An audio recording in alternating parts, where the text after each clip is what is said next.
سورہ فاتحہ کو سورہ فاتحہ اس لیے کہا جاتا ہے، فاتحہ کا مطلب افتتاح ہے، آغاز کرنا۔ تو قرآن کریم کا آغاز ہو رہا ہے، اس لیے اسے سورہ فاتحہ کہتے ہیں، کھلنا، کسی چیز کی اوپننگ کرنا۔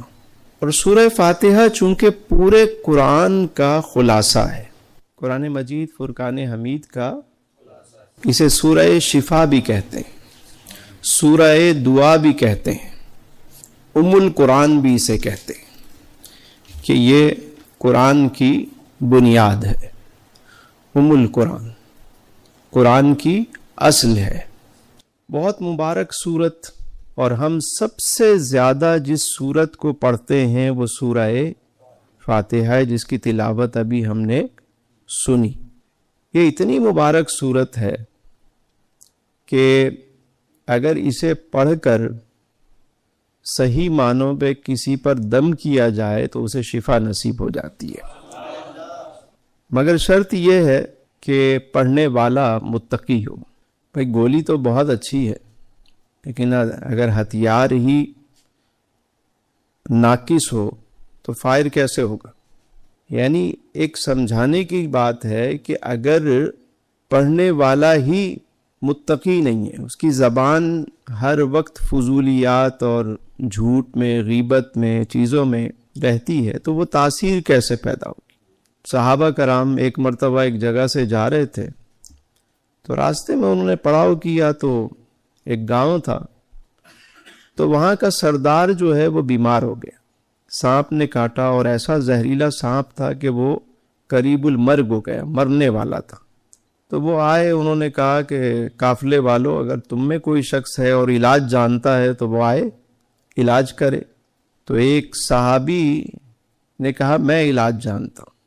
آپ گئے اور آپ نے جا کے سورہ فاتحہ پڑھ کر اسے دم کیا، تو وہ جو شخص تھا جو بالکل بیمار ہو گیا تھا وہ اٹھ کے کھڑا ہو گیا۔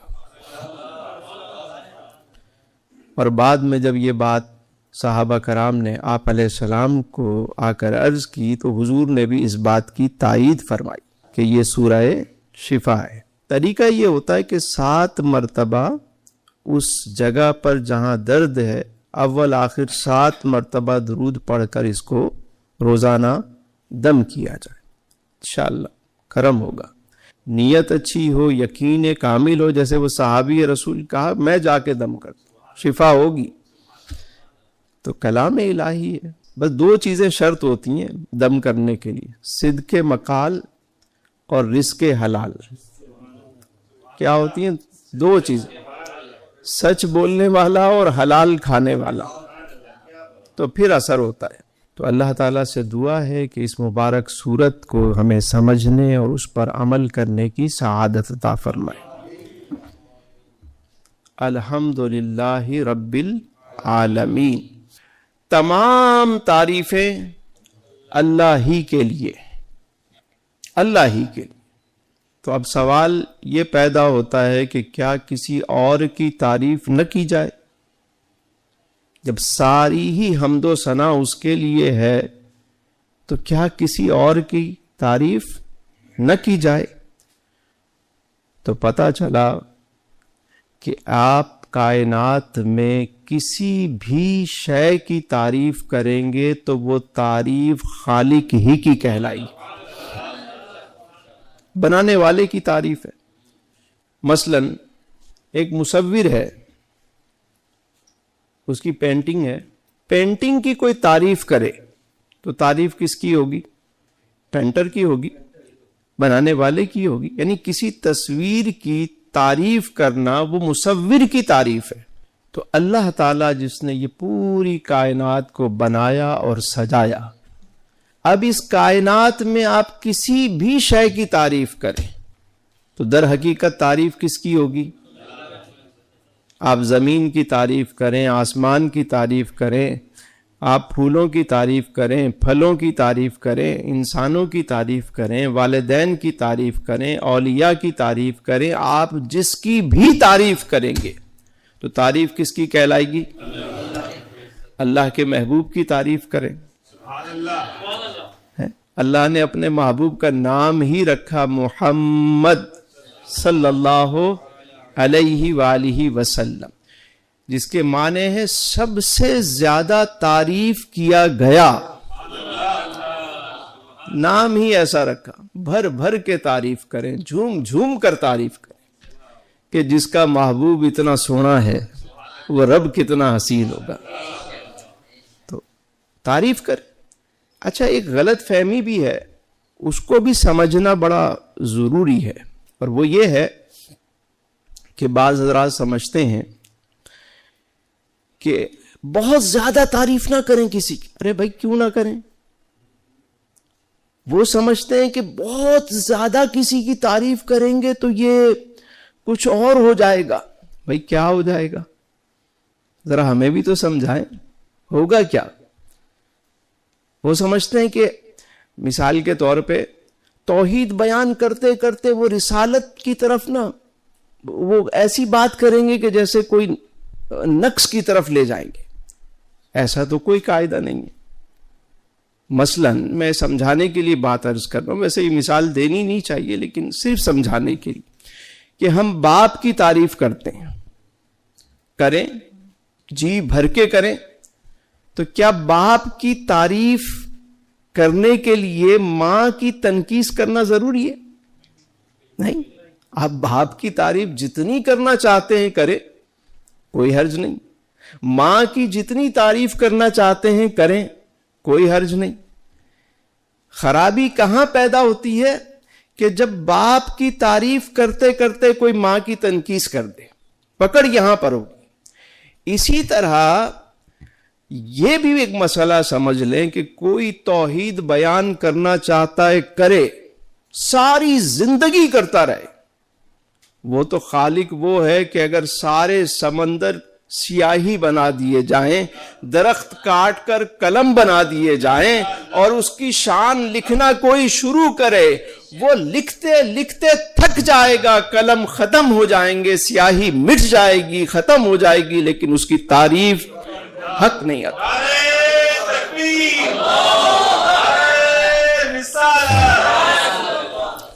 وہ رب ہے، ساری تعریفیں اسی کے لیے۔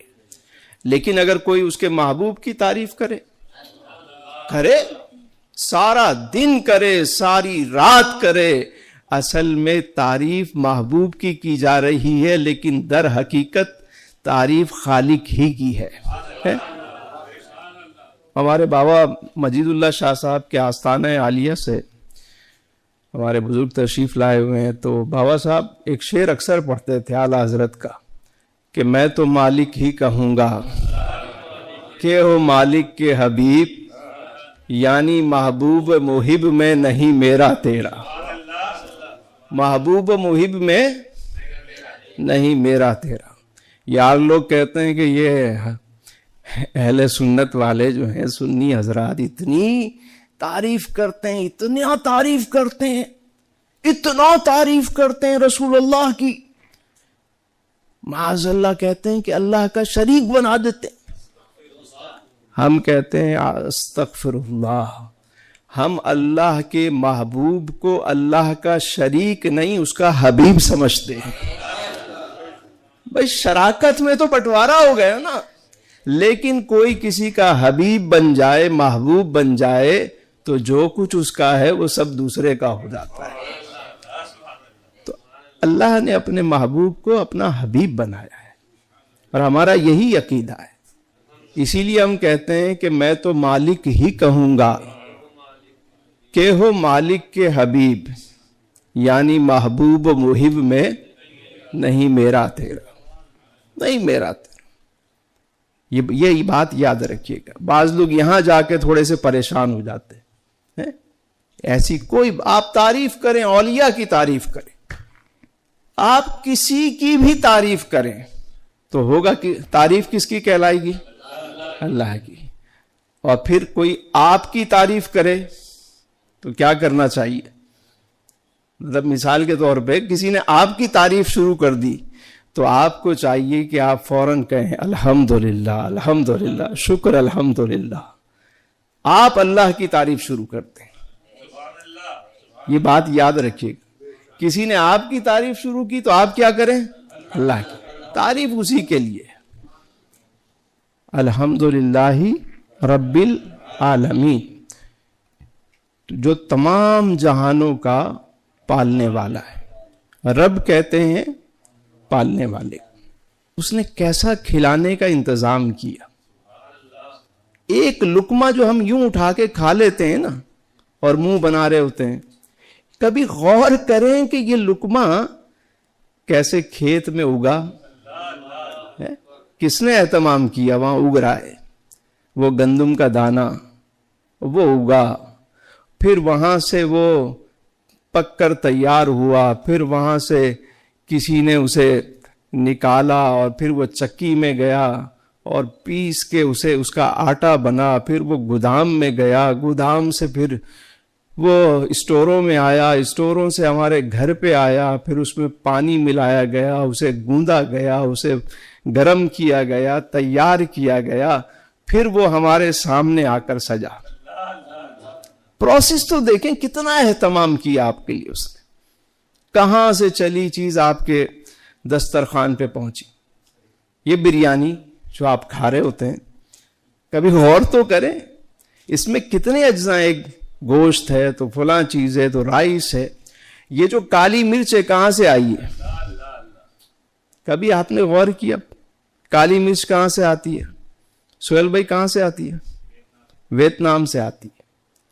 اور یہ جو مسالہ جات ہیں زیادہ تر افریقہ سے، کہاں کہاں سے چیزیں، کوئی چیز سری لنکا سے آ رہی ہے، کوئی ویتنام سے آ رہی ہے. وہ چیز وہاں بنی، وہاں سے چلی، ہوتے ہوتے پروسیس ہو کر آپ کے سامنے خوبصورت. اس کی پریزنٹیشن تو دیکھیں. یہ جو سیلیڈ رکھا ہوتا ہے کبھی دیکھیں تو صحیح مالک نے کیا اہتمام کیا، کیسے کیسے ذائقے. پھر اس لقمے کو آپ نے اٹھایا، اگر زیادہ گرم ہے تو ہاتھ نے بتا دیا، اگر اس کے اندر کوئی اسمیل ہے تو آپ کے ناک نے سونگھ کے بتا دی. کیسا سینسر لگا ہوا ہے. منہ میں رکھا، اگر اس میں کوئی کنکر ہے، پتھر ہے تو منہ نے بتا دیا کہ بھائی. اور جب آپ نے اسے نگل لیا، پھر اس کے پورا نیچے ایک پورا پروسیس ہے. کتنی باڈی کو ضرورت ہے، کتنا اس نے خارج ہونا ہے، ایک پورا سسٹم ہے. کس نے بنایا یہ؟ کیسا رب ہے، کیسا اہتمام. کبھی ہم غور کرتے باڈی میں شوگر ہو گئی، مٹھاس آ گئی، زبان میں مٹھاس نہیں آتی، زبان میں شکر نہیں آتا. باڈی میں شکر آ گئی، زبان میں شکر نہیں آیا. تو کبھی مالک کی تعریف کریں، بنانے والے کی تعریف کریں. رزق کھائیں تو کہیں الحمدللہ، جھوم کر کہیں الحمدللہ. تمام تعریفیں اللہ ہی کے لیے. الرحمن الرحیم، بہت مہربان، نہایت. کیا بات ہے.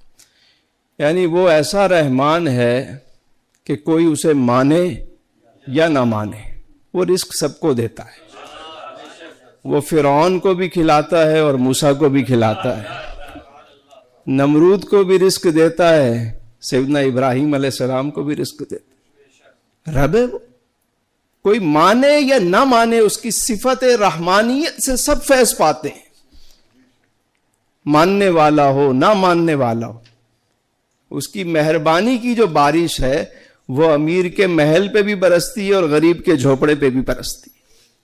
اب یہ الگ بات ہے کہ کوئی چیز اپنا کتنا دامن وا کرتی ہے. جو جتنا دامن وا کرتا ہے وہ اتنا ہی بھرا کرتا ہے. تو دیکھیے، کوئی مانے نہ مانے، اس کی رحمت کا دریا. لوگ کہتے ہیں نا کہ یار فلاں شخص تو بڑا راشی ہے، ظالم ہے، بڑا غنڈا ہے، اسے تو کچھ نہیں ہوتا. وہ رحمان اور رحیم ہے، اس نے ڈھیل دی ہوئی ہے. کہا ٹھیک ہے، دنیا میں تم آئے ہو نا، تمہیں یہاں آزمانے کے لیے بھیجا ہے، کر لو. بھئی ایک ٹیچر ہے کلاس کا، اس نے بتا دیا کہ کیا ہونا ہے امتحان کے دن، چھوڑ دیا۔ اب ایک اسٹوڈنٹ پڑھ رہا ہے اور ایک نہیں پڑھ رہا، مرضی ہے اس کی، نہ پڑھے۔ لیکن جب قیامت کا دن ہوگا، اگلی بات اس نے ارشاد فرما دی۔ کیا فرمایا؟ مالک یوم الدین، وہ روز جزا کا حساب تو وہی لے گا۔ اس دن سارے کھڑے ہوں گے، بدن پہ کپڑے بھی نہیں ہوں گے، بڑے بڑے ظالم جابر تھر تھر کانپ رہے ہوں گے، کوئی گھٹنوں تک تو کوئی کندھوں تک تو کوئی اپنے ہی گناہوں کے پسینے میں ڈبکیاں کھا رہا ہوگا۔ قیامت کا منظر ہے، 50,000 سال کا دن ہے۔ مالک یوم الدین، وہی روز جزا کا مالک ہے۔ اور پھر وہ خود ہی قیامت کے دن پوچھے گا، لمن الملک اليوم، آج کس کی بادشاہی ہے؟ بتاؤ کس کی بادشاہی ہے؟ للہ الواحد القہار، اللہ ہی کی بادشاہی، وہ واحد ہے، وہی غالب ہے۔ آج تو اس نے موقع دیا ہوا ہے۔ بعض لوگ کہتے ہیں کہ یار اس کو دیکھو، آپ کسی کو مت دیکھو، آپ بس اپنے آپ کو دیکھو، اپنی تیاری پکڑو، کیونکہ اس دن کوئی بھی بڑے بڑے جابر، یہاں ہم سمجھتے ہیں یہ بادشاہ ہیں، یہ عارضی بادشاہت ہے۔ ویسے بھی ہمارے یہاں تو پتہ ہی نہیں ہوتا کب بادشاہت بدل جائے، اور ویسے بھی دنیا میں بادشاہت عارضی ہے۔ یہ سب مالی ہیں، ہم اور آپ سب کیا ہیں؟ مالی ہیں۔ کوئی چھوٹا مالی ہے، کوئی بڑا مالی ہے۔ گھر میں اگر 5 افراد ہیں اس کا ایک مالی ہے، کوئی ادارہ ہے وہاں 100 افراد ہیں اس کا کوئی مالی ہے، ٹاؤن ہے تو اس کے سٹی کا مالی، ملک کا مالی ہے۔ اور مالی کا کام کیا ہوتا ہے؟ پودوں کی دیکھ بھال کرنا، کھاد دینا، پانی دینا، خیال رکھنا۔ لیکن مالک جو ہوتا ہے باغ کا، اگر مالی صحیح کام نہ کرے، اسے باغ دیا گیا اس کا خیال نہ کرے، تو ہوگا کیا؟ حساب تو دینا پڑے گا۔ اچھا، یہاں بھی ہم بھی مالی ہیں، ہم بھی یہاں پہ مالی ہیں، یہ ادارہ ہے، مالی ہیں۔ اچھا، مالی کا ایک کام اور بھی ہوتا ہے۔ کبھی کبھی ہو سکتا ہے کوئی بات بری لگ جائے ہماری، اور لگ بھی جاتی ہوگی کسی کو، تو میں پیشگی معذرت خواہ ہوں کہ میں مالی ہوں، میں مالی ہوں۔ مالی کھاد بھی دے گا، پانی بھی دے گا، لیکن پودوں کی تراش خراش بھی کرے گا۔ ایک ہاتھ میں کینچی بھی ہوگی، کلہاڑا بھی ہوگا، سیٹنگ بھی کرے گا وہ، تاکہ باغ جو ہے نا وہ باغ ہی رہے۔ سمجھ میں آ رہی؟ تو یہ بھی ذہن میں رہے، مگر مالی کو مالی رہنا چاہیے، مالک نہیں بننا چاہیے۔ غلطی کہاں ہوتی ہے؟ اللہ نے مالی بنایا، وہ مالک بن بیٹھے، اور قیامت کے دن پتہ چلے گا مالک کون ہے۔ اب کوئی یہ نہ سمجھے کہ رحمان تو ہے، رحیم ہے، لیکن کیا وہ پوچھے گا نہیں؟ آگے بتا دیا، مالک یوم الدین، وہ روز جزا کا مالک ہے۔ تیاری پکڑو، ایک ایک لمحے کو قیمتی بناؤ۔ پڑھتے ہیں احادیث میں کہ 50,000 سال کا دن ہے، ایسا ہی ہے نا، آپ نے بھی سنا ہوگا۔ لیکن نیکوکاروں کے لیے وہ دن اتنا بڑا ہوگا جیسے ایک نماز اور دوسری نماز کے درمیان کا وقت ہوتا ہے۔ کہیے سبحان اللہ۔ نیکوکاروں کے لیے، اور صرف یہی نہیں قیامت کا دن، بلکہ قبر کا جو عرصہ ہے، جب نیک لوگ اٹھیں گے ان سے پوچھا جائے گا کتنی دیر سوئے تھے، وہ کہیں گے یہی کوئی تھوڑی دیر، عصر اور مغرب کے درمیان۔ پتہ نہیں، زمانے بیت گئے، صدیاں بیت گئی، انہیں احساس بھی نہیں ہوا۔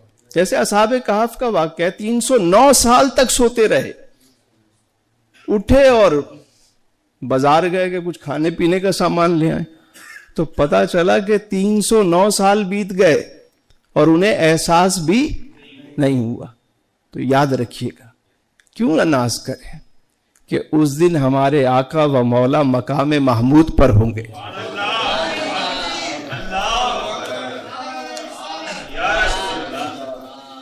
مقام محمود پر آقا کریم ہوں گے۔ یعنی وہ مقام جہاں حمد کی جائے. اور حضور فرماتے ہیں میں اس دن اپنے رب کی حمد ایسے کلمات سے کروں گا، نہ اس سے پہلے کسی نے کی تھی نہ اس کے بعد کوئی کر. اور جب حضور اللہ کی حمد بیان کر رہے ہوں گے تو سارے اہل محشر سبحان اللہ کہ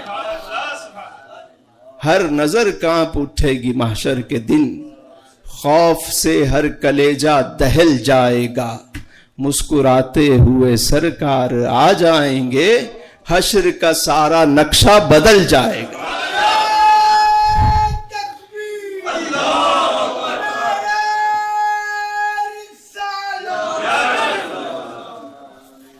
محشر کا دن جو ہے یہ تو حضور کی شان کا دن ہے. محبت والے تو کہہ گئے، اور یوں ہی نہیں کہہ گئے، بہت سوچ سمجھ کے کہہ گئے کہ فقط اتنا سبب ہے انعقاد بزم محشر کا، فقط اتنا سبب ہے انعقاد بزم محشر کا کہ ان کی شان محبوبی دکھائی جانے والی.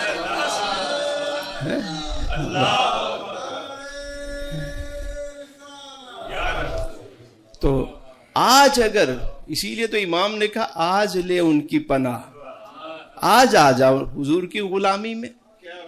اللہ نے جو طریقہ بتایا، قل ان کنتم تحبون اللہ، اے رسول مکرم آپ فرما دیجئے کہ اگر تم اللہ سے محبت کرنا چاہتے ہو فاتبعونی، بس میری اتباع کرو. جب تم میری اتباع کرو گے تو کیا ہوگا؟ یحببکم اللہ، اللہ تمہیں اپنا محبوب بنا لے گا. اور صرف یہی نہیں، وَيَغْفِرْ لَكُمْ ذُنُوبَكُمْ، اور تمہاری خطاؤں کو بھی معاف کر دے گا. تو حضور کے دامن کرم سے آج وابستہ ہونا ہے، آپ کے بتائے ہوئے طریقے پر آج چلنا ہے، تاکہ کل جب حضور اللہ کے عرش کے سائے میں جب، اور لواء الحمد حضور کے ہاتھ میں ہوگا وہ جھنڈا، تو لواء کے تلے جب کھڑے ہوں گے، دیکھیں حضور کے جھنڈے کا نام بھی لواء الحمد، اور حضور جس مقام پر ہیں اس مقام کا بھی نام مقام محمود ہے. تو آج اگر ہم اپنے رب کی حمد کریں اور اس کے محبوب کی ثنا کریں اور ان کے بتائے ہوئے اس طریقوں پر چلیں، یقین کریں یہ دنیا بھی ہماری جنت بن جائے اور آخرت تو ہے ہی نیکوکاروں کے لیے. تو فرمایا مالک یوم الدین، روز جزا کا مالک. 3 آیتیں پہلے بیان ہوئی، الحمدللہ رب العالمین، الرحمن الرحیم، مالک یوم الدین. اور 3 آیتیں اس کے بعد ہیں، بیچ میں یہ ایک آیت.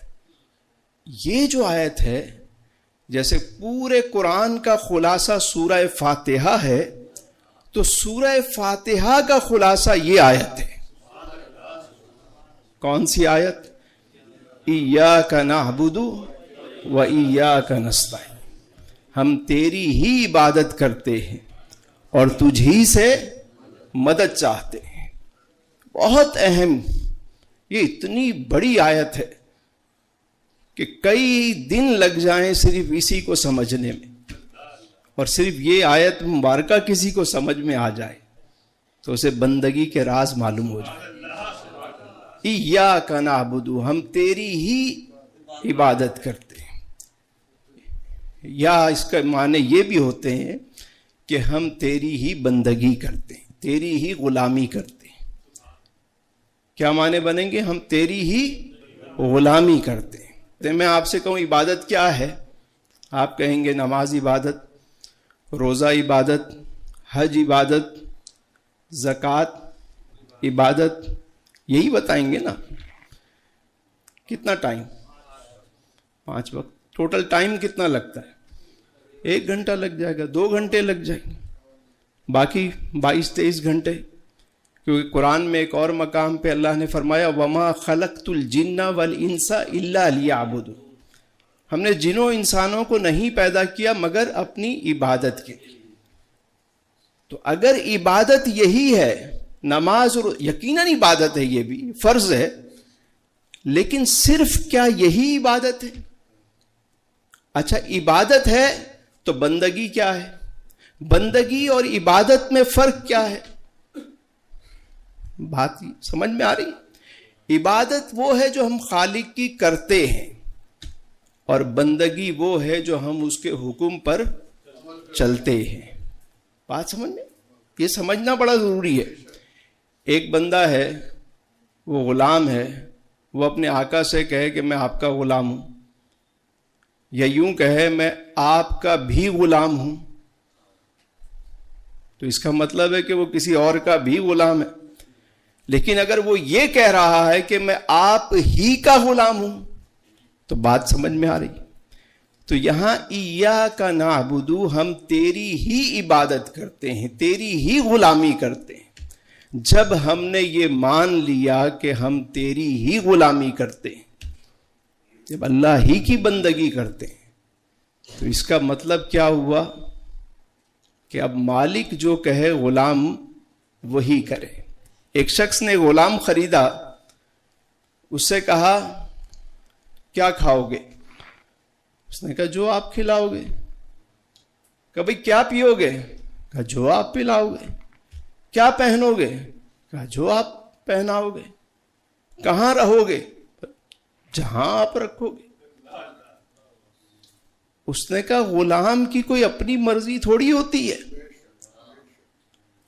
تو جو اس غلام کو لے کر آیا تھا وہ بھی کوئی اللہ والا تھا، یہ سنتے ہی وہ بے ہوش ہو گئے کہ یہ غلام نے کیسی معرفت کی بات بتائی۔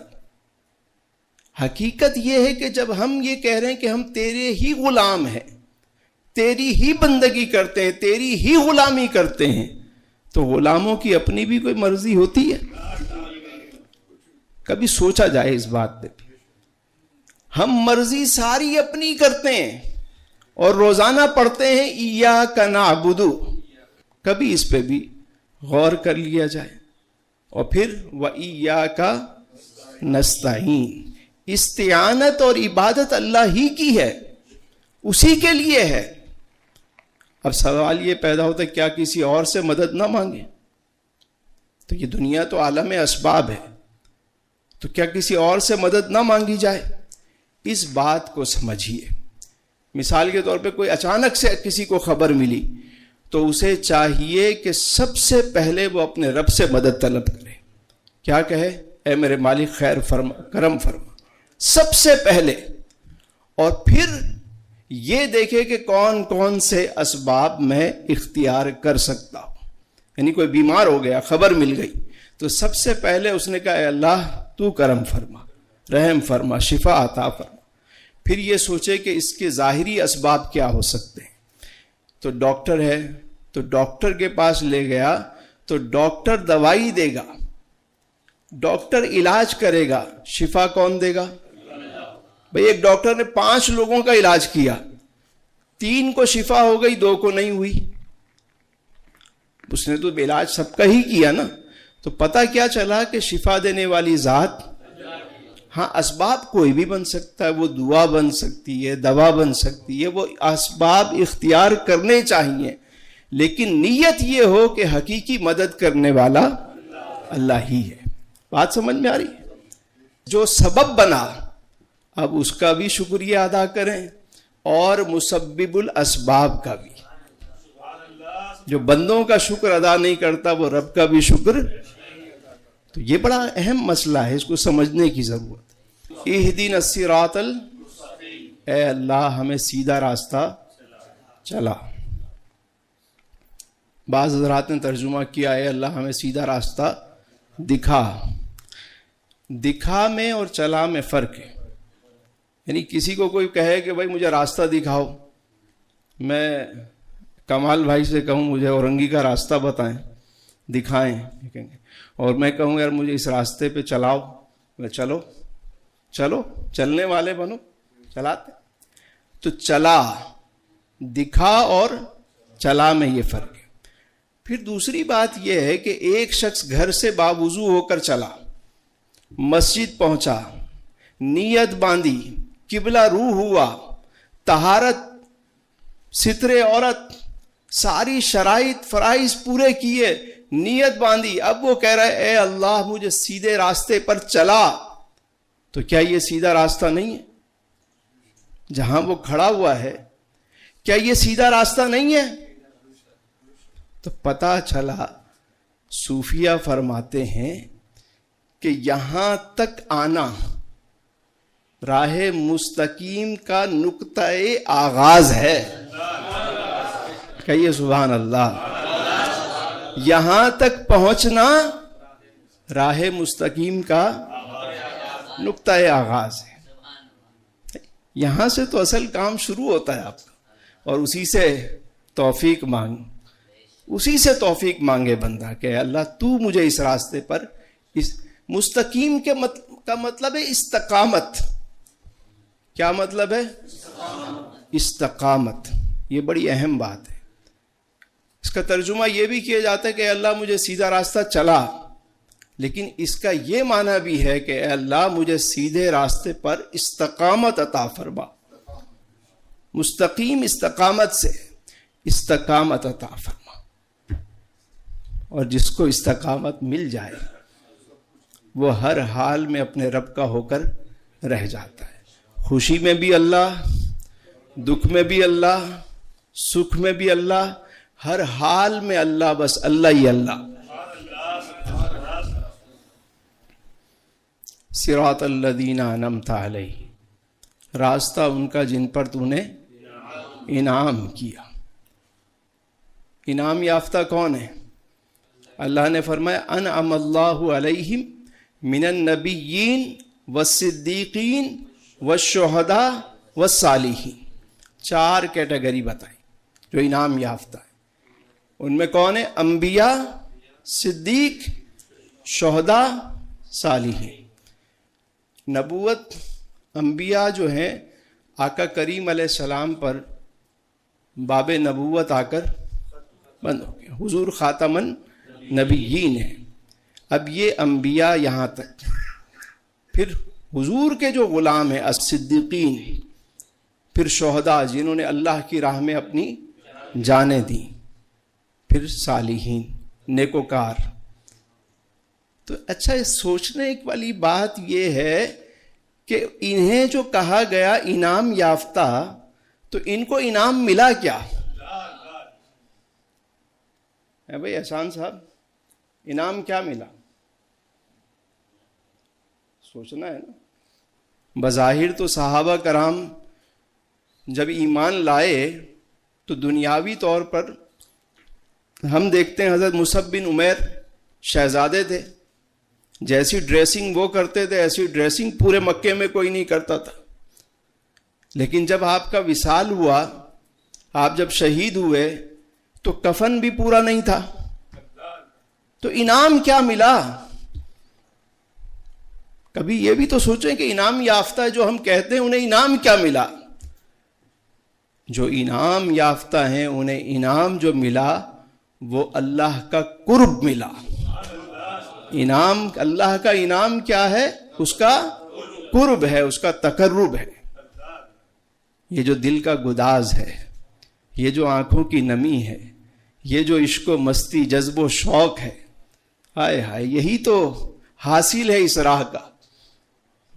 یہ حکمت ملاکوتی، یہ علم لاہوتی، حرم کے درد کا درما نہیں تو کچھ بھی نہیں۔ یہ ذکر نیم شبی، یہ مراقبے، یہ سرور، تیری خودی کے نگہباں نہیں تو کچھ بھی نہیں۔ خرد نے کہہ بھی دیا لا الہ تو کیا حاصل، دل و نگاہ مسلمان نہیں تو کچھ بھی نہیں۔ یہ جو دل کا قرار ہے یہی تو حاصل ہے، بندگی ہے۔ تو جو انعام یافتہ ہے انہیں انعام کیا ملا؟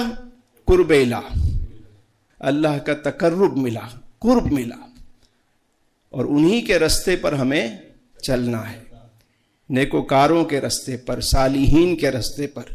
صراط الذین انعمت علیہم غیر المغضوب علیہم ولا الضالین، نہ ان کے رستے پر کہ جن پر تیرا غضب ہوا۔ غضب کس پر ہوا؟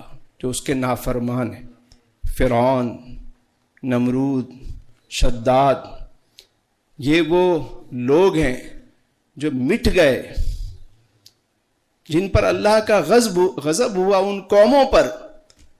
تو اس سے دعا مانگنی ہے، ایسے لوگوں سے بھی بچنا ہے کہ جو گمراہ ہیں، راہ سے بھٹکے ہوئے ہیں، جن پر اللہ کا غضب ہوا، ان قوموں سے، ان اعمال سے اپنے آپ کو بچانا ہے. اور کون سے راستے پر چلنا ہے؟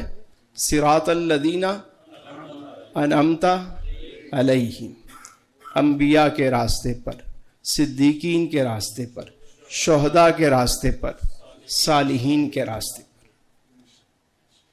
اللہ تعالیٰ سے دعا ہے کہ اللہ تعالیٰ ہم سب کو قرآن مجید فرقان حمید پر عمل کی سعادت عطا فرمائے.